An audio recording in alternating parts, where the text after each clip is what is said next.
Hey guys, and welcome back. It's time to unbox a BoxyCharm already. I just got my April box a little bit late because I just signed up. So they sent me my May box. That's what we're going to be taking a look at right now. But can we just say how much better my hair looks today than it did in Friday's video? I think I'm really starting to figure out this whole hairstyle and I guess just the scrunch to crunch process a little bit better. So, yay! Let's take a look at my BoxyCharm. Can I say that? Let's open this up. Alright, it looks like quite a full box this month. Let's see what's in it. First thing that catches my eye is this adorable little ink pot. This is the Ink Blacklist Gel Liner from Pretty Vulgar, which is a fairly new Sephora brand gel eyeliner. I don't know if you can see down there. It comes in the most adorable packaging. I'm pretty sure you can buy, or I've seen other companies make, like feather pen type eyeliners. Doesn't look like we got that in the box, but there are some other brushes. But I personally am not the best with gel eyeliners, but I'm super excited to try this out. I think it's adorable packaging. This kind of stuff just makes me so passionate about makeup, these little cute, gimmicky, heartwarming things. So this is definitely gonna encourage me to retry doing the old gel liner. My biggest problem with gel liner, I think, is the brushes. So let's see what they've given us. These are brushes from Aesthetica. Smells like a new brush, not gonna lie. A little chemically. Oh, the Pretty Vulgar gel pot is a $24 American product. So it comes with a mascara wand slash brow brush. It's actually kind of a short brush, which is a little bit different than, I would say, a normal brush. Just a tiny bit shorter. But I have about 3 of these and I just cannot get enough of them. I use them for everything. Eyebrows, lashes. I use these a lot, so I love having a clean one around that I can just pick up and grab. It's got a wood handle. Feels like a normal brush. These are synthetic fibers. They've included an angled brush and a really precise eyelining brush. That scares me a little bit. As well as a kind of, not especially fluffy, it's very soft, but it's a long and I would say kind of flimsy face brush for, I guess, a really soft application. So kind of a cool brush. Again, I love a face brush. Can't go wrong with an all-over powder, setting brush, blending brush, and it seems really soft and nice. So that's cool. That is one really safe thing in beauty box I find is brushes. I cannot tell you how many just eyeshadow blending brushes I got from Ipsy, and I use them all the time. So nice to have on hand. I really like getting brushes in my beauty boxes. So we also have a matte lip gloss. This looks like it's actually made by a BoxyCharm. There's a look at the ingredients. The color is Sweetheart. I'm actually already wearing a lip product, but we can layer it up. So this is, it's by Beauty Creations. It's a long wear matte lip gloss, regular doe foot. It smells like candy in a good way, kind of like Nerds. I'm actually layering this over the color that we got in last month's box. This one's a little bit pinker, but it's not too different from it. Oh, it doesn't taste very good, honestly. But yeah, that's cool. Not too sure why it's called a lip gloss if it's matte, but there we go. There's also a Color Effects blurring primer. It says it instantly minimizes the appearance of pores and fine lines to create a super smooth, flawless airbrush look. And I forgot to list off prices.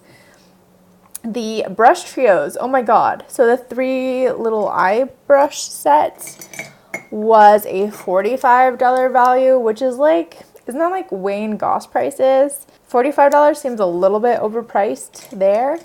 And this synthetic face brush is a $27 value. Again, I would say it really compares to the Beauty Big Bang brushes I had gotten a little while. I'll have a link to my video somewhere. But I got a set of brushes, like $15, and there was like 7 different brushes. And I feel like they're probably the same quality. If not, these ones might be a little bit nicer because they don't smell gross. And the handles are a little bit prettier. So I don't know, Aesthetica. The matte lip gloss is kind of drying down and like getting really sticky and gross. The lip gloss was a $10 value, which I think is fair, especially if BoxyCharm went in and created that on their own. That's kind of cool. The blurring primer is a $38 value. I've tried one other Cover FX primer before. I tried their acne one, which I'll link up here.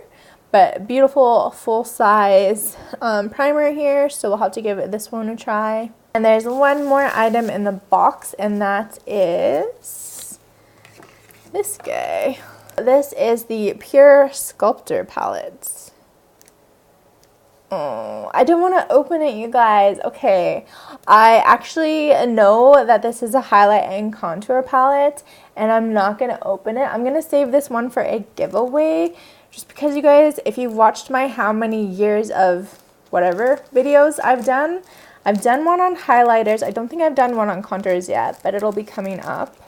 Did I do one on contours? I have basically an ungodly amount of highlighters, and this looks like such a beautiful palette that I don't want to like dip into it or like dirty it up, because I know I can either give it away or donate it or something. So I'm gonna put this in a giveaway pile because I just can't justify opening up another one for myself. So cool. That palette retails for $30. That is the items I got in this month's BoxyCharm. So far, I'm pretty happy, you guys.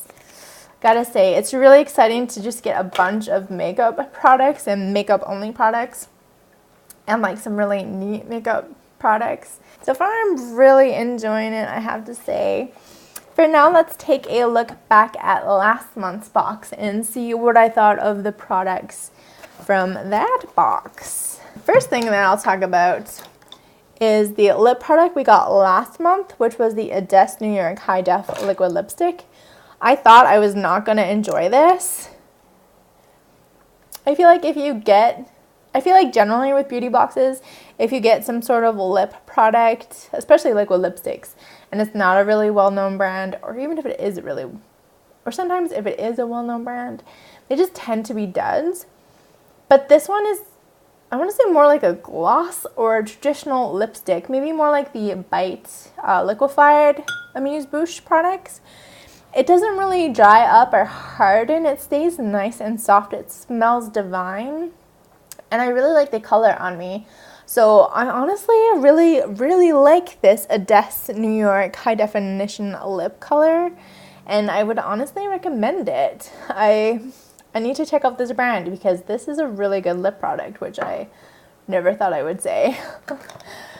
We also got the Brow Gal by Tanya Brooks microfiber brow gel, and it's good. It's got a tiny little brush.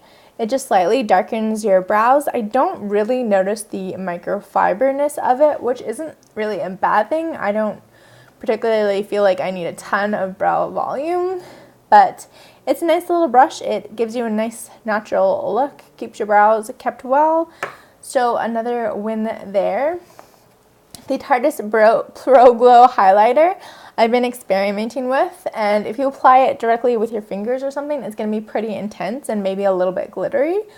But I've been applying it just with a brush, something like this, just from the back of my hand, and it just gives a beautiful, subtle, gorgeous highlight, wet looking. I like putting it over my foundations and my liquid or my cream blushes, and then just powdering over everything. Oh, it's so nice. Here's another one. This is the Dr. Brandt Pores Normal or Vacuum Cleaner Pore Purifying Mask, and I've been using this after a really greasy meal or something. Kind of interesting. It's like a white gel, but it's got these like blue dots in it. Can you see? And they kind of like burst open as you put it onto your face. Kind of a cool experience. It turns the mask blue, and it does work well. You just apply the thinnest layer, and it just kind of sucks up and tightens everything, and then you wash it off. So I would say it's really like a super convenient, high-tech, kind of gimmicky feeling mud mask. So if you like that mud mask feeling on your skin, really great, easy to clean up. I like it a lot again. And the last thing we got last month is the Colourpop eyeshadow palette. I'm gonna confess, I haven't dug into it. I didn't even take the thing off the glass. Technically, I don't really even need this product either. I'm just so excited to have a Colourpop product finally. I haven't dug in it because I've been working on my project panning very hardcorely on my regular palettes. And that's just when you try to use up completely a product and try to like hit pan on everything, use it up. So that's been really, I guess, monopolizing my time. I've got a couple Tarte palettes that I'm really trying to get through. You know, it's gonna last a really long time, so I don't really feel guilty at not having like started using it regularly yet. And they are beautiful colors. So that is a look at my second BoxyCharm box. Again, if you couldn't tell already, pretty excited about this whole thing. I'm really happy with the boxes that I've gotten so much. So we'll have to see what next month's box works out like and how much I enjoyed these products. If you're excited to see more BoxyCharm unboxings from me, make sure you subscribe down below. Huge shout out to my Patreons who help bring these types of videos to you guys. I couldn't make these videos without your support, so thank you so much, you guys. And with that, I will see you in Wednesday's beauty video. Bye, guys!